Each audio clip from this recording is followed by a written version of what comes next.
Safe and strong was the pitch from Labor during their official launch, the party highlighting how they kept WA's economy alive during COVID and protected the state against Clive Palmer's legal battles.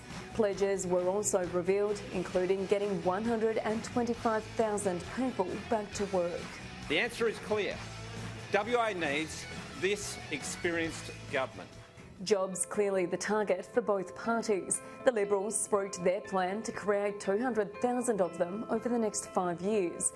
But the promise quickly fell on deaf ears after Zac Kirkup astonishingly admitted 3 weeks before Election Day that he wouldn't win against Mark McGowan, an admission which became a hot topic during the only televised leaders' debate. Why should anyone take your promises and policies seriously since you won't be in power to deliver them? They're going to make mistakes and they're going to go too far. If they're going to give in before Election Day, why should anyone support them? Early voting also began in earnest, the Electoral Commission encouraging West Australians to take to the booths before March 13, another side effect of the COVID pandemic. And West Australians listened. 50,000 votes were recorded in the first day alone. How good are the WA Liberals? An enthusiastic opening to the Liberals campaign launch, where their new mantra of Vote Liberal locally was unveiled, confirming the party's leader had all but conceded the election. For some, that was a difficult pill to swallow. But I'll tell you this as the leader of the Liberal Party.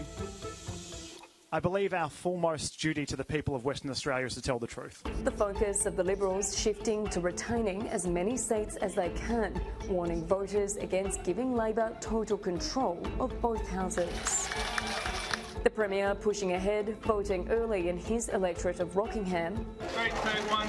But the moment was overshadowed that same day by controversial comments. Mark McGowan admitted he'd want to see continued hard border controls post-pandemic to crack down on drugs coming from interstate. If staff are there checking for bananas, tomatoes and avocados, I don't think it's unreasonable to have other staff there checking and stopping meth, heroin and cocaine. Today it's treating all people who come back to Western Australia as if they might be criminals. Who knows what the Premier would come up with tomorrow? We've seen it already. The taste of what can happen if Labor had absolute power. The Liberal Party are the risk here, and they're trying to scare people into voting for them with this wild and outrageous language. The political attacks heating up as polling day edged closer.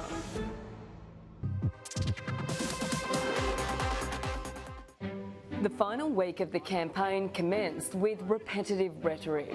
I'd urge all West Australians to continue to support my government that has kept the state safe and strong. The only way to keep Labor accountable and to make sure we keep them honest is by electing Liberals locally. But the atmosphere quickly escalated on Tuesday. A package containing white powder was thrown into Mark McGowan's electoral office, forcing staff to be evacuated and police to block off the street. No one was injured and the substance was deemed non-toxic. But 3 days out from Election Day, the threat was taken seriously. They could just be a hoax, which is normally the case, but sometimes, particularly in a heated pre-election environment, it could be something more. This increase in violence and threats towards political leaders is a problem, and I wholeheartedly condemn it. From condemnation to costings, the Labor and Liberal parties released their price tags for major policies. For Zac Kirkup, that included the controversial Clean Energy Jobs Plan, priced at $260 million. But it was the precision of a price tag for public housing which caused a stir. Can you build a house for 95,000? Well, it depends on the nature of the home that you have and the land that you have. Let's not forget, we're not talking about the land cost there. They could be built on land already owned by the government and the nature of the dwelling. I'm not sure how much they think it costs to build a home in Western Australia, but the sort of money they're talking about is not going to go anywhere near delivering on that. 6 weeks of unprecedented and at times unpredictable campaigning leading up to this day, when Western Australia decides not only who will lead the state for the next 4 years, but whether the Liberals will retain enough seats to lead its opposition. Emily Evans, Sky News, Perth.